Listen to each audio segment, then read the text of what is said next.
Rest in peace, Baba. Asanteni sana.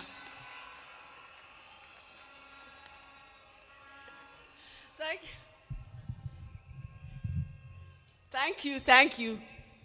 Yeah, so now I'll have to say something. By the way, this is the most difficult eulogy that I have ever made. And guy, Akinyi, for the first time, I'm in Jokatekna. My father used to call Oburu Wod Komolo Ondugu, and he used to call Raila Wod Luo. So then quickly the names changed to Wodi and Aluo. So me, I grew up knowing Raila as Aluo. Oburu was mostly away in school in South Nyanza. He didn't spend much time with us, but Raila would be left to look after us, to cook for us whenever my mother was away. And then Oburu said the other day that Raila lived news, even from the time he was a little child. Let me tell you, whenever he was left to look after us, and he's going to cook and it's news time, he would put me there to listen to news and then tell him later what had been said. Can you imagine? I'm supposed to listen to the radio, to the news, and when he comes, I'm supposed to tell him what was said in news. I was not more than 6 years old, I'm sure. I would hear the name of the newscaster. He was called Cosmas Bala Owade Korgwok. And then I used to hear the name Accra, Ghana. And then I used to hear an advertisement, Vaseline hair tonic. But my English was poor. So when he came, I would only tell him those things, but then I would say Vaseline hair tonic instead of Vaseline hair tonic. And then Oburu will tell you maybe how Raila was strong-headed. In school, there was a rule that when you are caned by the teacher, you were supposed to get up, salute, and say, "Thank you, teacher," which he refused to do.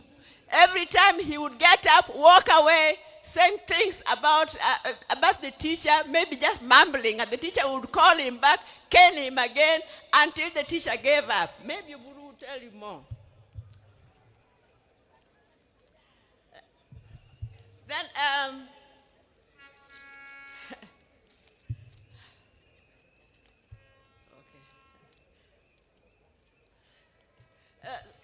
so Raila was a very, very disciplined.